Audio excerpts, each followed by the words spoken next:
Now, the first time that any of us saw a Marowak, it was as a ghost showing up inside of the Pokemon Tower, which always raised the question in my mind, how would this Pokemon have been if it was actually a ghost type? Well, today we're going to find out. We're going to run the entire game with a Ghost-type Marowak, no other changes made to its stats or its moveset. So Professor Oak's going to come out, he's going to see a random ghost outside of Pallet Town, catch it once again, but this time it's actually going to have a proper typing that might just make this whole run actually make a little bit of sense.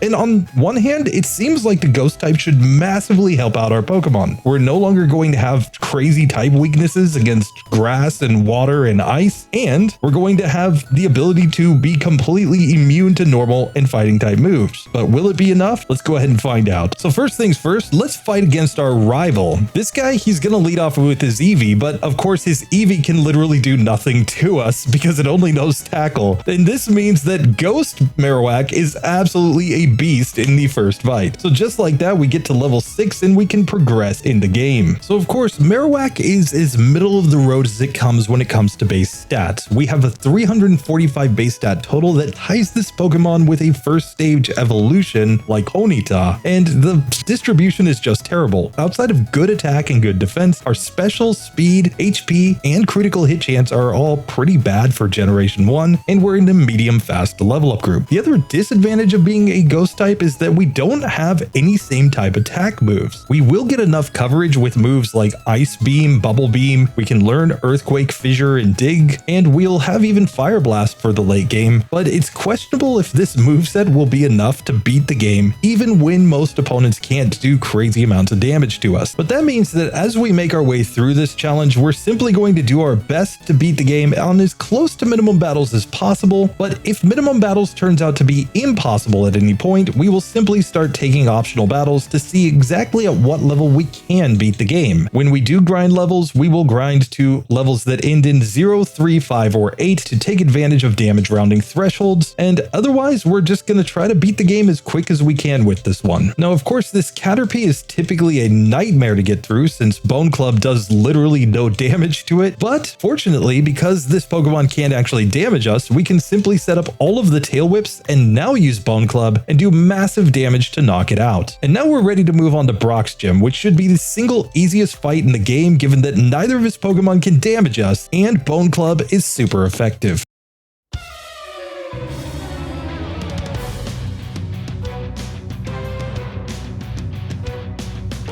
So the strategy is simple. We're simply going to set up a couple of tail whips just to reduce the defense of these Pokemon, just to make them go down a little bit faster. It's still a 3-hit KO on Geodude even after 2 tail whips though. Out comes the Onix, and of course it could affect us with Bide. Bide is the only normal type move that can still hit a ghost, but it also gives us plenty of turns to just set up some tail whips, and now we get an easy 2-hit KO to knock out the Onix. Just like that, we've got the first gym badge in 4 minutes and 12 seconds. So if anything, the Brock fight is significantly easier because there's just no threat of taking any sort of damage, but this next section is where our Ghost Marowak is really going to have an advantage even compared to the Swords Dance Marowak that we ran last time. Not only are we not going to have a weakness against Misty, we also don't have to deal with Disobedience. So in this section, nothing can really hit us, and even if they can, we pretty much have a good move in Bone Club to simply knock these Pokemon out. And while Wrap still for some reason plays the animation even when it can't hit a ghost, it doesn't matter, we easily knock out these Pokemon. The one issue we do have in this section though is that a Metapod is basically impossible to knock out with just Bone Club, and since we don't really have any better options, I'm simply going to use up all of my PP here and just struggle this Pokemon down. It's by far and away the most tedious method of getting through this fight, but it seems to be the only reliable way to get through this. It's much more efficient than going back to the Pokemon Center to heal, so we just struggle it down and we're on to Mount Moon. And in Mount Moon, I'm going to learn one TM move on my Marowak, which is going to be Mega Punch. Mega Punch will simply give us a coverage move that we can use in cases where we wouldn't otherwise be able to do decent damage with our Bone Club, for example, against a Bug-type Pokemon. And with that, we're simply going to get into the Super Nerd fight where we have super effective moves against everything. So it's simply a 2-hitter on the Grimer. We're going to completely destroy this Voltorb as well. And really the coughing can't do that much. Yes, it can use smog, but smog is resisted because we are a ghost-type Pokemon. Ghost resists poison, which means that we can pretty easily get through that fight, pick up the Dome Fossil, and it's time for Jesse and James. So on Jesse and James, I'm simply going to Bone Club here against the Ekans because yet again, it can't really do anything to us. It doesn't really even seem like a situation where we should mess around with setting up any tail whips. We do get poisoned, however, and because of a glitch in the game, Wrap will still lock us out of using moves, even though it's not super effective here, which is kind of terrible. However, the Meowth really can't do anything, and we can move on to the Coughing, which also doesn't have any strong moves. I decided to simply go for Bone Club to knock it out, and there we go. At level 15, we have completed Mount Moon, and it's on now to Misty.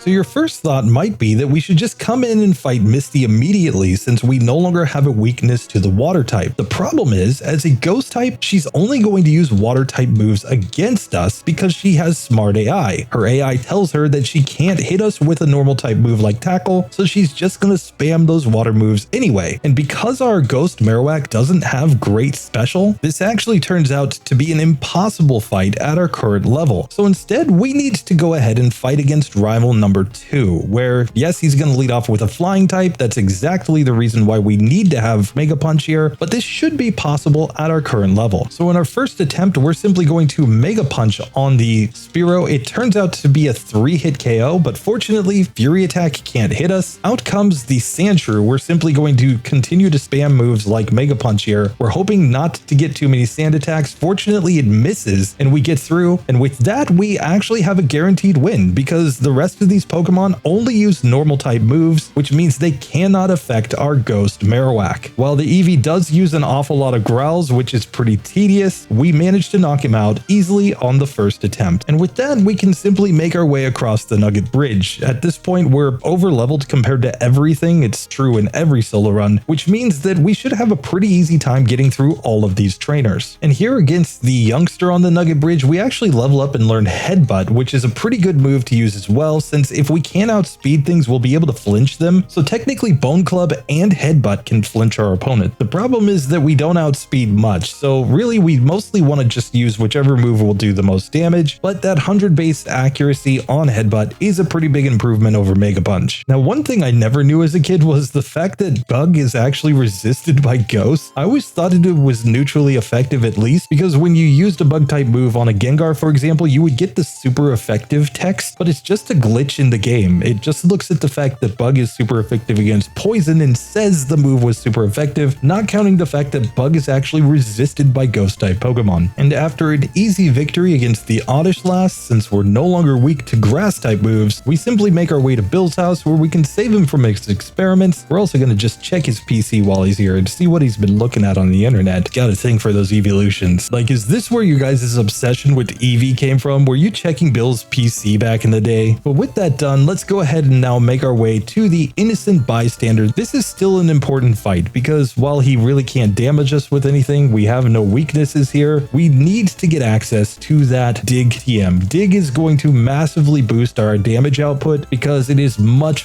stronger than the Bone Club we've been using so far. And given our Pokemon's really low stats, I think we're going to need the strongest moves that we can possibly get as we go through this challenge. But with that done, and now at level 21, I'm going to go ahead and take another shot at Misty. Since we've got Dig, which is 100 base power, it might just be enough to get through this fight now. So here, Dig does well over half damage, but we get a critical hit water gun from the first Staryu, which means this first attempt is completely impossible. It may be possible to get through this fight with a slightly better range, but it's really just our low special stat that's working against us. The second attempt, we only get one water gun from the Staryu, but it's just not enough to get through Starmie. So I'm going to go ahead and go down to the SSN, get a couple more battles in, and take on that rival 3 fight. But if that doesn't work, we're going to actually have to start level grinding in this section. It's all about the fact that Dig does not get a same type attack bonus. Usually Dig is effectively 150 base power in the hands of a Marowak, but in this case it's only 100 base power. That's a pretty massive reduction in power when you think about it. However, unlike our previous run where we were disobedient, we have no trouble getting through any of the trainers headed south to Vermilion City, and we've only got 3 resets so far. They're all basically just on Misty attempts, meaning that really if we hadn't tried to fight Misty at this point, there would be no blemishes on this Pokemon whatsoever. Now the other question is, would we want to get access to a move like Body Slam? I'm going to hold off for now in case we're actually able to beat Misty, but what I'm going to do is I'm going to fight the rival, then go back and fight Misty on minimum battles. If it doesn't work, then we will get the Body Slam TM here, just because the added chance of paralysis might be a massive benefit. So Rival 3, attempt number 1, we're simply going to headbutt his Spearow twice. It will only use Peck given the fact that it knows that its other moves aren't effective, and then we're just going to spam Dig on everything else. Here it turns out to be a 3-hit KO on the Sandshrew, and it does start using Sand Attack on us, but fortunately Eevee can't do anything other than Sand Attack and growl at us, so it's just going to be a matter of how many turns it takes to knock this Pokemon out, but eventually we will win. Even with struggle, we managed to dig him down. And with the SSN completed, I'm going to let it sail away this time, but we're simply going to dig back to Cerulean, heal up, and try Misty once, and if it doesn't work, we'll go back there and get the extra items that we need. So now attempting Misty, we've only gained 1 level to level 22 here, and it's still looking like a 2-hit KO on Staryu. Normally that would be a 1-hitter at this level with a normal Marowak, and here she simply knocks us out. We didn't even get her Starmie down into yellow health. So that makes me think that it's simply logical to take a couple of optional battles, so I'm simply going to do it. We're going to start with the Gentleman here on the lower deck of the SSN. He's got 2 Fire-type Pokemon, which we can simply use Dig in order to knock out, and with them knocked out, we can get access to an extra rare candy. We'll also run upstairs where we can fight 1 trainer with a Nidoran, and this guy will allow us to get access to the Body Slam TM, and we'll simply learn Body Slam immediately over the move Mega Punch. Since Headbutt can at least flinch opponents, it might be useful at some point in the run. Mega Punch is just an inaccurate move that doesn't have any status, so we definitely prefer to have the Body Slam over that. So with that, let's now fight against our rival again, and let's see if we can gain an extra level or 2. Starting off here against the Spearow, a Body Slam is still not a 1-hit KO on that Pokemon. Here we can go Dig since it's the strongest move on the Rattata, and I'm just going to stick with Dig the rest of the battle, hoping not to get so many accuracy drops this time. The Dig does well over half damage to the Eevee, and we easily knock him out yet again. So that fight was enough to get us to level 23, which would be a damage rounding threshold, but I'm still going to save on the SSN before going back up to fight against Misty, just because yet again, if we need to do some extra level grinding, that would be the best spot to do it. It all really comes down to whether or not we can one-shot that Staryu, and if we can do more than half damage against Misty's Starmie with a single Dig. So here, Dig does not get the 1-hitter, and that means that we took 2 water guns from that first Pokemon. I'm going to go Body Slam on the Starmie, hoping to paralyze it. It simply doesn't work. And really anything outside of the paralysis just wouldn't get us through that fight, so I'm going to take a couple more fights and get to level 25 before I go back. And after fighting just a couple more trainers, we easily get to level 25. I'm pretty sure at this level we will one-shot that Staryu, so I'm going to simply save here and then go back to try the Misty fight. We have to get through her before we can take on Lieutenant Surge or move on in the game, so it's really just a matter of getting this fight to be reasonably consistent. And here at level 25, that Staryu is in fact a 1-hit KO. Still think we want to paralyze the Starmie if at all possible, and we got so close to knocking her out on that attempt, it just didn't quite work out. So the damage there was so close that I think really the difference might simply have been using Body Slam rather than Dig. So let's try this again, going all in on the Dig strat just to see if it works. On the 3rd attempt, we actually managed to paralyze her. Now we can use Dig. She X defense, and that gives us the turn that we need to finally knock her out. So it took a bunch of attempts on Misty there, 27 minutes to get through there, but consider that we've had other runs that have been much worse. The last Marowak run, granted it was a disobedient Marowak that had been traded back from Gen 2, but it ended up taking about 49 minutes to get through 2 gyms, so this is a pretty big improvement in spite of the fact that we did have to take 6 optional battles. And with that done, we can fortunately move on in the game, where we're first going to go back down and fight against Lieutenant Surge. This routing is obviously not ideal if you were trying to beat the game as quickly as possible, but it's what we have to do given the fact that we simply couldn't get through that Misty fight before. And as we walk into Lieutenant Surge's gym, we just have to solve his trash can puzzle. He always wants you to know just how trash he actually is. I think Dig is going to make quick work of this one.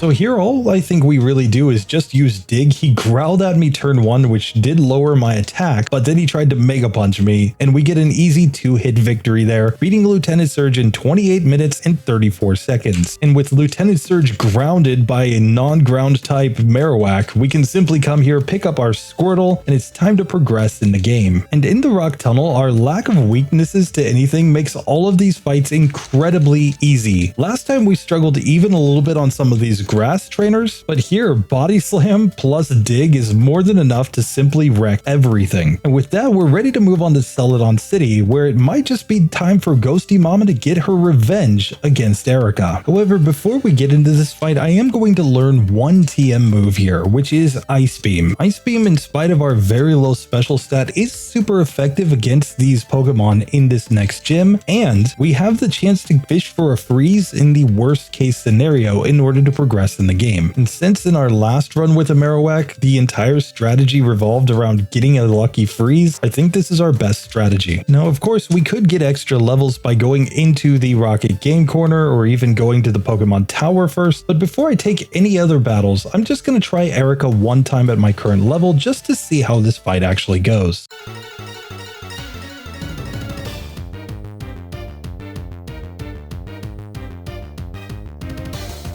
Now, Erica is another smart trainer that will not use normal type moves against us, which means we're up against Vine Whip and Mega Drain from this first Tangela, so it knocks me out in 2 hits. Granted, this could be a situation where that was just a bad range, so I'm going to try it another time just to make sure. On the second attempt, we do get a freeze here and manage to knock out that Tangela, but now we get put to sleep by the Weepin' Bell, and there's really just nothing that we can do in this fight. But the issue here is not that we're weak against her moves. The issue is that we're simply too slow to knock those Pokemon out. So the biggest issue that we had in that section from last time simply didn't change in this version, even with a different typing. So instead, I'll make my way into the Rocket Game Corner, where everything should be incredibly easy. We'll just get the required battles out of the way, gain a few levels, and then go back and try Erica again. But with that being done, we can now make our way to Jesse and James in the basement of the Rocket Game Corner. The strategy here is obviously pretty simple. We're simply going to dig against the Coughing. Meowth can do literally nothing to a ghost type, so we're just going to get an easy victory right there, and Ekans can just get another dig. Easy win. And with that, it's time to take on Giovanni and just put him in his place as well. Ghosty Mama has been waiting forever to get revenge here. Rock Throw can hit us, but Ice Beam is a 1-hit KO on the first Onix. It one-shots the Rhyhorn, and now his Persian has never been able to do anything to a ghost. He thinks it's Gen 2 trying to bite us, but it doesn't work, and we easily take down the victory.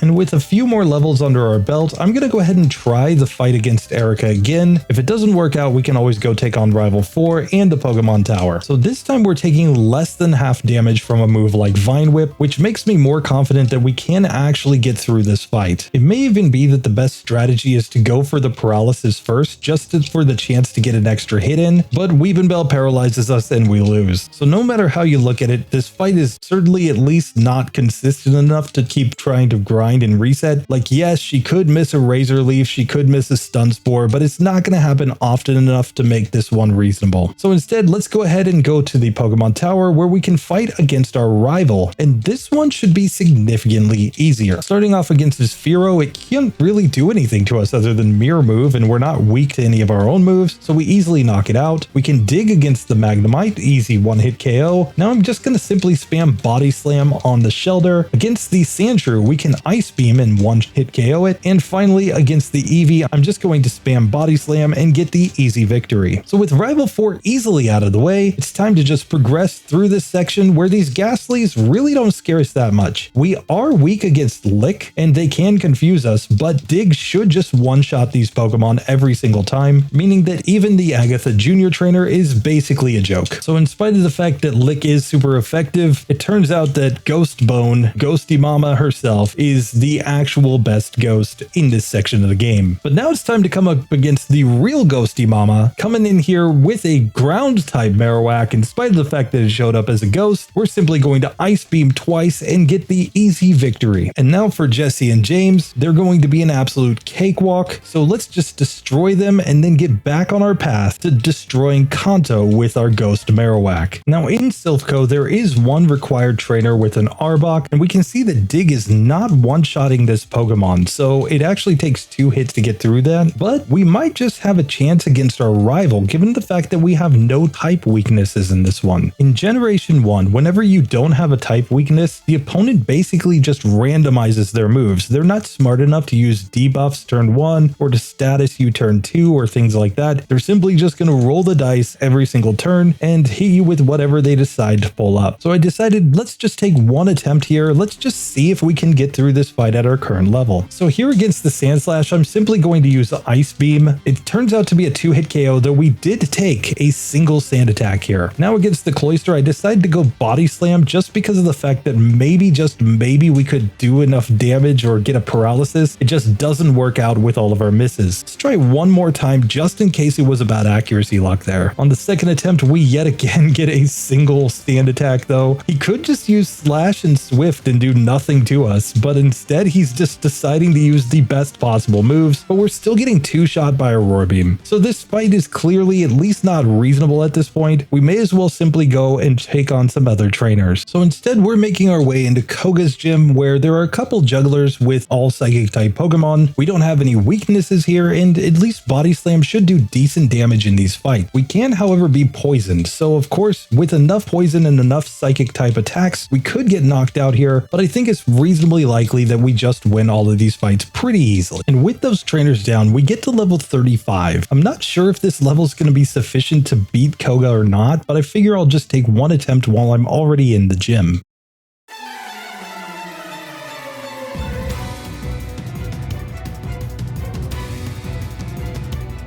Now, the first factor, of course, is that we're slower than the Venonats, and that means that they can use Toxic or they can hit us with Psychic, and they're gonna do decent damage when they use those moves. Dig is technically neutrally effective, but even then, it's doing far less than half damage, so even the first Venonat has us way down below half health, and by the third Venonat, a Psychic simply ends us. Now, of course, we could come into the fight paralyzed and use the Paralysis Dig glitch, but we're gonna avoid that in this one. Let's simply go back and try Erica once again, and if she's still not working, then we're just gonna have to start grinding some optional battles. So back against Erica, I'm once again going to go for the Ice Beam here. It does just short of half health to this first Tangela, meaning it's still a 3-hit KO, and she uses a Super Potion there. So I think we need to go for the Body Slam still, trying to at least paralyze that Pokemon, and then we might just have a chance after that. But unfortunately, it just clearly doesn't work, so let's go take some extra optional battles. Since we've already taken a few, we may as well just level up until we reach the point that we can actually win these fights. And with this Pokemon, there's no more obvious place to grind levels than to come to the Fighting Dojo, a place where none of the trainers can do anything to our Pokemon. Here these guys are complaining about the Psychic Gym next door, only to find out that a Ghost Marowak can completely destroy every single Pokemon in their dojo. And with that, we've made it to the Dojo Master, where he leads off with a Hitmonlee, which is basically useless in this fight, so we're simply going to spam the Body Slam until he goes down. Hitmonchan actually could hit us with a move, Fire Punch, but it's not enough, and it's a 3-hit KO to get through that fight. But now to get to the next damage rounding threshold, we still need to get at least one more level, so we're just gonna go ahead and fight a rando inside of Silphco in order to get it. Time to take another attempt at Erica. It's really just a question of when we start to outspeed opponents, and at this level we do just barely outspeed the Tangela, which should give us a pretty big advantage. Then against the Weepinbell, it still stun spores us, and it's going to use the Razor Leaf, but it's a 2-hit KO. Gloom uses Petal Dance, which does massive damage though, allowing it to knock us out. So we can at least say that this isn't consistent by any means, so I'm just going to fight a couple more trainers in here to get to level 40 before I try her again. And now back at level 40, Ice Beam is doing well over half damage, so even after a Mega Drain, it's a 2-hit KO on the Tangela. We can simply freeze the Weepinbell this time, and I'm simply going to Body Slam it down, and now Ice Beam should be a 2-hit KO on the Gloom, even if it goes for Petal Dance. Without crazy paralysis luck, we get through. It's taken an hour, 4 minutes, and 9 seconds to get through 4 gyms, and our score is already down to 87.05. And with 22 resets now and 15 optional battles, it's definitely not going great. But you should keep in mind, this is much better than a normal Marowak. In the last Marowak run that we did, we were using a traded Marowak, which meant that it had access to 1.5 times XP in every battle, and it had Sword Stance, allowing it to set up and sweep opponents. This Marowak doesn't have any of those advantages and is still making reasonable progress through the game. That being said, I don't think it's going to beat the time of our Gen 2 Marowak from last time, but I could be proven wrong. But with Erica down, I think the natural next step is to at least try Koga again. We're still going to be outsped by everything, but maybe, just maybe, we can get the luck to get through this fight at this point. The problem, of course, is that he's not going to want to use Toxic because we resist poison type moves, so instead he's simply going to use either Psychic or Sleep Powder on us, which is not a great situation because we can't really stand up to the Psychics because of our low special, and we can't really stand up to the Sleep Powder because it will put us to sleep and then just let him hit us multiple times. That being said, if he does decide to use something like an X attack enough times, we could potentially get through this. It's just going to be incredibly luck. So rather than sitting here and resetting a few hundred times, I'm just going to take more battles in order to get to the next damage rounding threshold at level 43. Now, the big change at this level is that we do now outspeed all of these Pokemon. So in theory, if we can avoid getting put to sleep, we should be able to get decent ranges to knock these ones out. We're still going to take decent damage from their Psychic type moves. There's really just nothing we can do about that, but at least we're doing enough damage at this point to get through to the third Venonat. This one, however, is still faster than us, so I think the Body Slam is the way to go, just trying to knock it out. We get to Venomoth for the very first time, but a single Psychic is going to be more than enough to finish our Ghost-type Marowak. Now, the one thing that we can try to do is to go for more paralysis strats here, just to make sure that we also give ourselves a chance to not get hit on more turns. It is a 3-hit KO on these Pokemon, but if we can manage to get the luck, we might just be able to get through. But even after a couple attempts, it's pretty clear that it's just not enough. So the only thing to do is go try rival number 5 again, and this is kind of turning into a theme in this run where we've hit the middle game and there's just really no way to progress. If we were really strict about minimum battles, we would go into that fight paralyzed and then use the paralysis dig glitch to become invincible and just get the auto win. But if we're trying to beat the game legitimately, we have to just come and take more battles until we can finally get through it. But sure enough, we still just don't really stand any chance against the rival, so it's time to just start grinding. Now, one other thing that we can do at this point in Silphco though is we can get access to Earthquake. We're simply going to replace Dig with this move because it's technically better. If we're ever paralyzed or if we're ever confused, we'd rather have access to Earthquake in this situation so that we don't have to actually waste turns and have the potential to miss our move due to paralysis or confusion. The other advantage here is that we now outspeed all of the Venonats, so this might turn out to at least be more consistent getting to Koga's final Venomoth, but I'm still not super confident in this fight. Your Earthquake does do over half, and it's not like these Venonats do crazy amounts of damage with their Psychic type moves, so they are basically just 2-hit KOs at this point. That being said, we really don't want to be put to sleep. The Sleep Powder does miss on this one, but now I think the best strategy would be to just try to freeze the Venomoth, but yet again, a single Psychic knocks us out. Rival 5's Cloyster also still outspeeds us, so there's really no logic to doing anything other than grinding levels. And this was the reason why when I did the last run with my Marowak and I went and paralyzed to the Koga fight and simply used the Dig Paralysis glitch, it had to do with the fact that in order to beat the game on minimum battles with this Pokemon, even with its boosted XP as a Gen 2 trade back, it simply cannot win the Koga fight without going for some sort of cheese if you're going on minimum battles. Now at this point, while I think about what to do next, I do have enough money to get access to the Hyper Beam TM, but it doesn't mean I'm going to learn it immediately. You see, Hyper Beam's only really useful in situations where it can be used as a finishing move, so something like where Body Slam would take them down to about 33% or so, and then a Hyper Beam could knock them out from there. Otherwise, you really just don't really want to use this move because of the fact that you have the recharge turn. Still, we will keep it for the late game just in case we get a situation where the range requires it, but in general, we're just going to stick with the moveset that we have right now. However, now at level 48, we are actually faster than most of the Pokemon on rival number 5's team, so we might just have a chance if we can outspeed that Cloyster. Still probably not super consistent though, so of course we'll just Ice Beam a couple times on the Sand Slash and hope not to get hit by something like Sand Attack. And now on the Cloyster, Body Slam has a chance to paralyze it, and we get the paralysis on the first attempt, easily knocking it out on full health. Thundershock can hit us from the Magneton, but we easily 1-hit KO it, and Kadabra Confusion's against us, but it's a 1-hit KO as well. Finally, we get caught in a Fire Spin by the Flareon though, and and this could be a massive problem. We go down on that attempt, even though probably one earthquake would have been enough to win. On the next attempt, we once again paralyze the Cloister though with a critical hit from Body Slam and knock it out in 2 turns, and it's back to that Flareon that just barely outspeeds us and we can't survive an Ember. So this is really close and probably possible with enough resets, but it's just not quite good enough. And you'll find that basically in every battle that we lose with this Pokemon, it comes down to speed. The fact that Marowak just doesn't have good speed is always the disadvantage that holds it back in these solo runs. Speed is easily the single most important stat in the world of Pokemon. The difference between hitting an opponent first and knocking them out versus going second and getting completely destroyed is so massive in these fights. But with that, let's try Koga again, and if not, we're back to the grind. Now at this point, it's looking like Body Slam is a 2-hit KO on the first 2 Venonats, and we even paralyzed the 3rd Venonat. Now we do get put to sleep though. We wake up in time to actually come back and knock it out, but now it's on to the Venomoth, and it uses an X attack, which means that we do get to paralyze it. Now I'm going to go for Earthquake since it's the stronger move. It's fully paralyzed, and we finally knock it out at level 48. A single Psychic from that Venomoth probably would have beaten us, but hey, we'll take the victory. An hour, 26 minutes, and 11 seconds in. We're up to 35 resets and 33 optional battles at this point, meaning that we're basically about to fall into the B tier. And this time is really not making me confident in the rest of the game, but at this level we are probably good enough to go and fight against Blaine. His fire type Pokemon shouldn't resist our ground type Earthquake, and if we can get a badge boost in special, we might just do a lot better in this next section. At the same time, we are also faster than rival number 5's Flareon now, given the fact that we got our badge boost in speed. So after completing the Safari Zone, I'm actually going to go and take on rival 5 one more time, just given the fact that we now have the speed to potentially get through this. Let's see if it turns out to be enough though. So Sandslash easily goes down, of course. It's on to the Cloister. We get the turn 1 paralysis. It hits a Clamp, but we are going to manage to knock this one out eventually. We're faster than the Magneton, so it's an easy 1-hit KO. Kadabra comes out and uses Confusion, but we easily one-shot it. And now the Flareon is slower, and a single Earthquake finishes the job. So speed is really the key to all of these battles. And if you came back and did an optimized run of this Ghost Marowak, you'd basically just be calculating the top speed of most of the opponents and just leveling up until you beat that top speed. Of course, if you were on max TVs, you'd be about 15 points higher in every single stat, and at that point, you'd probably be fast enough to get through basically everything. But after rival number 5, Jesse and James are of course an absolute joke. We can simply one-shot all of their Pokemon and get to level 50. And now against their leader Giovanni, he has nothing to offer. We're simply going to spam the Earthquake. Really, against Persian, we can do anything since it's just completely useless against us. And even the final Nidoqueen shouldn't be too hard to knock out, though it is a 2-hit KO. With that being done though, we have gotten through the entire Sylph Coast section. We could take on Erica if we want to. It's really just up in the air which way we want to go. I'm actually going to go down to Blaine at this time though, because we can get that badge boost in special, and at least we know that Earthquake will be super effective in this fight. In the Pokemon Mansion, we can also get access to Blizzard, which is at least an upgrade on our Ice Beam. I'm going to hold off on Blizzard for now though, because it has less PP than Ice Beam, and it's not like we need an ice move in these next couple of battles anyway. So go ahead and say Tombstoner as we get into this fight. We know it was the ultimate move. If this Marowak had known Tombstoner, it would have just one-shot every Pokemon up to this point in the game.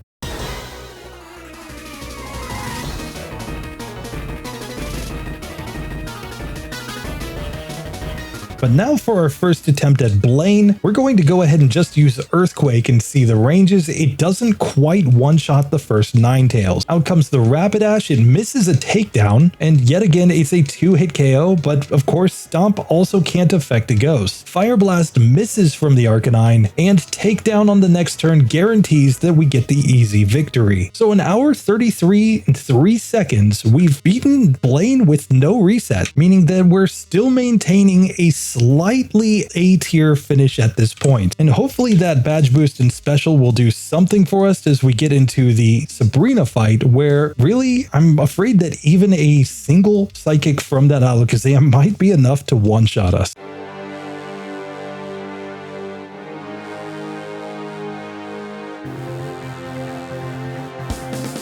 So first things first, the Abra is always going to be faster than us, and if it manages to flash us, we're going to get wrecked. I actually managed to freeze it on the first attempt, and now we can simply use Earthquake to knock it out. Kadabra comes out and hits a massive Psychic, but we one-shot it the next turn. Alakazam also goes Psychic though, guaranteeing the loss. Granted, Sabrina does attack randomly, so there is a chance that we could get through this with the right kind of luck. The second attempt, we get flashed by her Abra, and yet again, the massive Psychic comes in from Kadabra, but it is a one-hit KO. She goes Recover with Alakazam this time, and then Reflect, but then we miss the Earthquake and get knocked out for a second time. This is kind of frustrating, and it just makes me want to sit here and reset because it's clearly possible to win this fight if she just doesn't go crazy with the wrong moves at the wrong time. The third time she hits a massive Psy Wave though, and then she X-defends on the Alakazam, basically making it so that our Earthquake is doing less than half damage. So with all that, we can basically say that while yes, this fight is definitely winnable, it's not consistent. So I'm going to take a couple more fights inside of her gym before going to take her on again. The good news is that Earthquake is super effective against these ghosts, so even though we're slower, if we can just manage a hit, we will eventually knock them out. So back at level 53, she misses the first flash, and then she X-defends on Kadabra and goes Kinesis, followed by a Psychic, and it one-shots us with a critical hit. The problem here is that we would probably have to level up so much to stand any real chance here of ever outspeeding, and to even be able to survive any of her Psychics. So there's really nothing to do here other than just reset ridiculously until we finally manage a win. However, after 4 more attempts, we get a critical hit body slam on the Alakazam, and it's a one-hit KO at that point. So an hour 39:18 into this run, we have managed to beat Sabrina, but we're now definitely B tier, and we still have Giovanni and the entire Elite Four to go. So on that Sabrina fight, it was pretty clear that the fact that we didn't have a same type attack bonus with our Earthquake was actually a pretty big downside to having this Pokemon. However, this might be much better as we get here into Giovanni's gym, because yes, we're lacking the same type attack bonus on Ice Beam, but we also can't be affected by the strongest moves of some of these Pokemon. And it's here that I expect our 110 base defense to finally have some impact on a battle.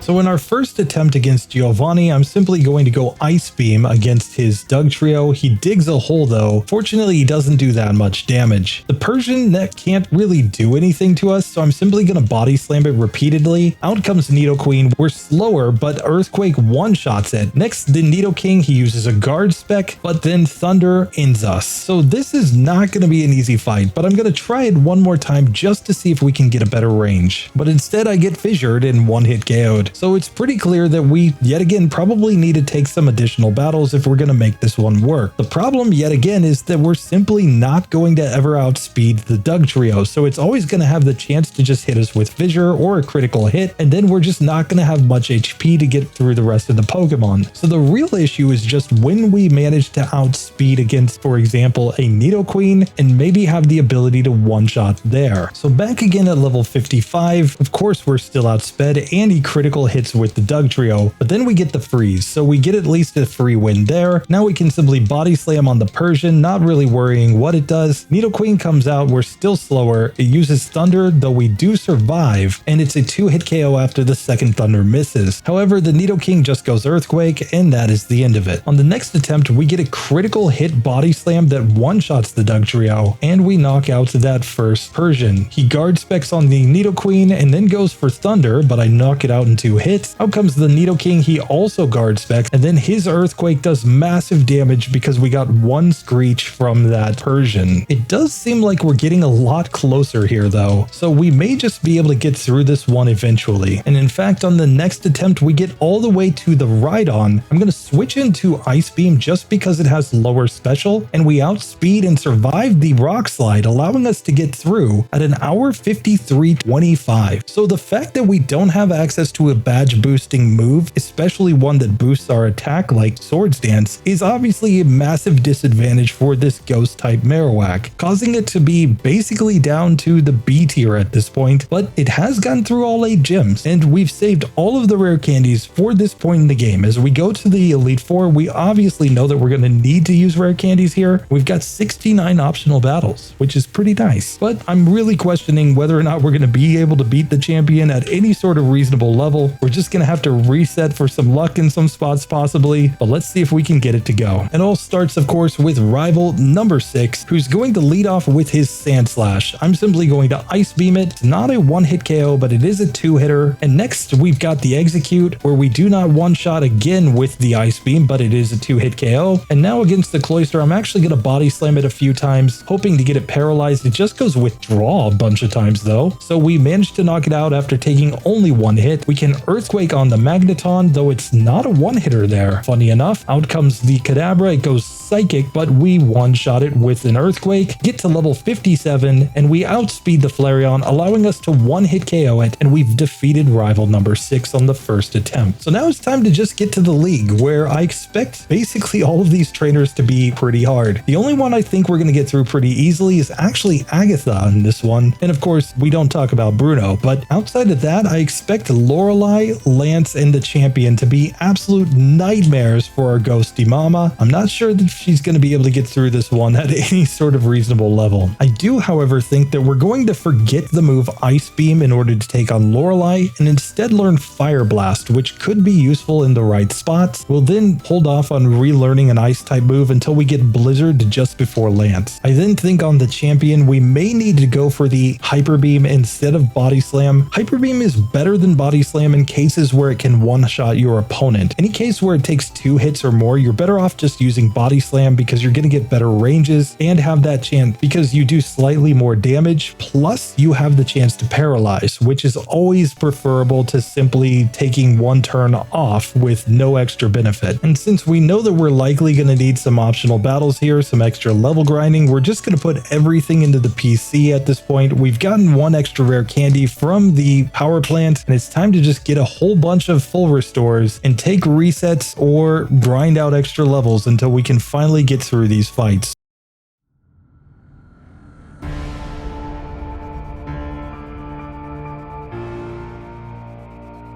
So Lorelei attempt number 1, I'm going to start off by trying to body slam her, and we know that she's likely to use rest turn 2, so I'm gonna simply set up a single tail whip and then body slam her a couple more times to knock that Pokemon out. Against Cloister, we could do a lot of things, but Fire Blast might actually be the best move given its really high defense. We simply can't get through that one though. Unlike the last run that we did where we were using Swords Dance with a Marowak, in this one we don't really have any way to boost our stats. The best that we can do is really just hope for the rest and hope to be able to do enough damage while this Pokemon is asleep. And everything might ultimately come down to getting really good paralysis luck. She misses a clamp this time though, so we can knock out the Cloister. We get to the Slowbro and we do paralyze it turn 1, but then it just simply surfs to knock me out. I'm just going to keep the XP at this point because I don't even think using all the rare candies is going to be enough to get through this fight at this level, so I may as well just grind out levels while I can. Now at level 60, we are in a speed tie with the Cloister, so it's pretty clear that if we could just gain 1 or 2 more levels, this might become consistent. And at level 60, we now outspeed both Dugong and against Cloister, and so this first Dugong is basically just a 3-hit KO. And since we outspeed against the Cloister, we can simply hit it with a body slam first to paralyze it, though we can't do anything if it gets critical hit. The problem, however, remains that our special is just so bad that we really just can't get through these fights. After several more attempts, we get to the Jinx with reasonable health remaining though, and we even survive 2 Ice Punches. Now Lapras sees us as a Ghost type, which means it's only going to use Confuse Ray, and we hit ourselves in confusion and knock ourselves out on that attempt. And at level 69, we just barely missed the range to knock out the Jinx yet again. Now if we were using generic strats, things like Substitute, things like Mimic in order to get access to Amnesia, we'd definitely be able to get through this fight at our current current level. But at that point, why not just add on Double Team? It will get you through the exact same way. The main point that I like to go for in these runs is to beat the game without using just a generic strategy. And here we can see that without some sort of generic strat, this Pokemon is just absolutely terrible. But at level 70, we are back to the Lapras, and we did over half with a critical hit, and we knock it out on the next turn. So at level 70, we have managed to beat Lorelei. It's time to go take on Bruno. That was absolutely brutal getting through that fight, but now that it's done, I'm feeling much better about our prospects as we go into these next two trainers.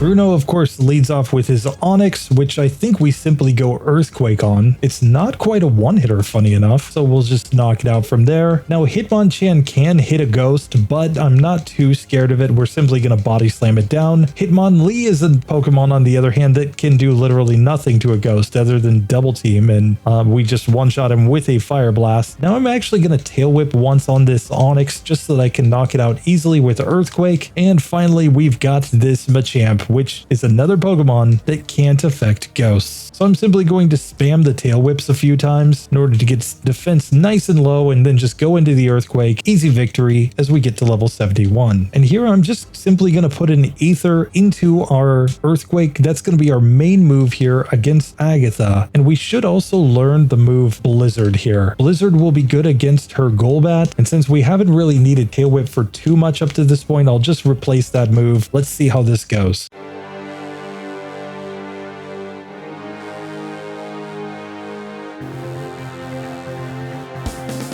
So Agatha attempt number one, she's going to lead off with her Gengar, which uses Mega Drain, that hardly matters, and a single Earthquake knocks it out. Now it's time to go Blizzard on the Golbat, and we get not quite a one-hit KO, so I'm going to Body Slam it right there. It missed Toxic, fortunately. Now on the Haunter, it's a one-hit KO with Earthquake. Arbok is faster and uses Acid, but that doesn't really matter. We easily take it down. Finally, Gengar, she's just going to get completely wrecked. So just like that, Ghosty Mama, the Ghost Bone itself, has easily destroyed the other two members of the Elite Four up to this point, and now we're to Lance. Now that I'm in Lance's room, I really don't like the idea of having to, go back all the way to the beginning. So I'm going to save right here, and I'm going to fully recover my PP, and let's just grind this one out a few times before we go back and start grinding extra levels. We've also got 12 rare candies if we need them.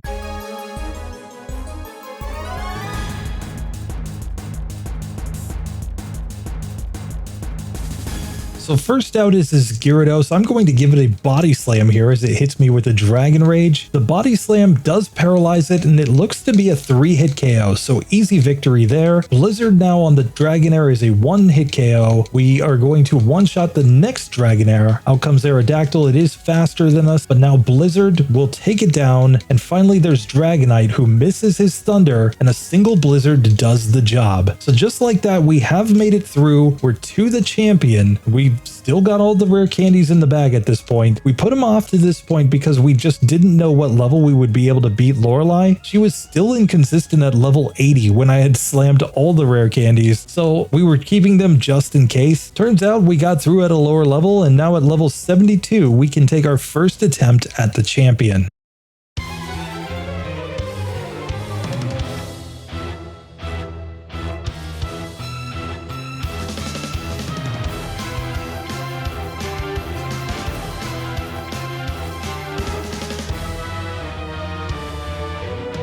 So first attempt against the champion, we're obviously going Blizzard on the Sandslash. It's a 1-hit KO. Next, we've got Alakazam. I'm going to give it a Body Slam. It's not quite a 1-hitter there, but we get a 2-hitter. Here we can even go like Fire Blast on this Exeggutor. None of its damaging moves can really affect a Ghost, so we get a 2-hit KO there. Earthquake is the obvious move against the Magneton, but it doesn't one-shot, unfortunately, given the fact that it's not a same type move. Going back to Fire Blast on Cloyster since it has lowered special, but that did did not work. So here's where I think we have to start dropping some rare candies if we're not going to backtrack. I'm going to go up to level 75 first just to see how that affects the ranges. And at this level, Body Slam does one-shot the Alakazam. We can stick with Blizzard even here. We got a special drop, unfortunately, and we get Leech Seeded. Still, that's enough to get through Exeggutor. Now Earthquake on the Magneton does get the one-hit KO. And since we've got lower special, I guess we just have to try anything against the Cloyster. Might have been bad luck, but level 75 is at least looking a lot better. Still, I think we may as well just take 3 more rare candies here to get to level 78 and see if that makes this a little bit more consistent. So at level 78, we're back to the Magneton. We do get a one-hit KO. We're on full health going into this Cloyster. We got a critical hit with Fire Blast, allowing us to two-shot it. And out comes the Flareon, where I'm going for Earthquake, and it ends it. So in the end, we did manage to beat the entire game with a Ghost-type Marowak. Was it good? No. A Pokemon like this with very middling stats, no access to meaningful status, because you gotta understand, as good as Paralysis is in competitive, it's really trash when you're doing a full game solo run. It doesn't give you much of an advantage in these fights at all. You'd much rather a status like Confusion, a status like Sleep. These are the ways that you actually get through the game efficiently with a Pokemon. When a Pokemon doesn't have access to those good status moves, doesn't have access to the Badge Boost glitch, and just has really mediocre stats, even with one of the best typings that you could possibly give it in a solo run, it's just gonna still be very middle of the road. Now, obviously with max DVs, you would have much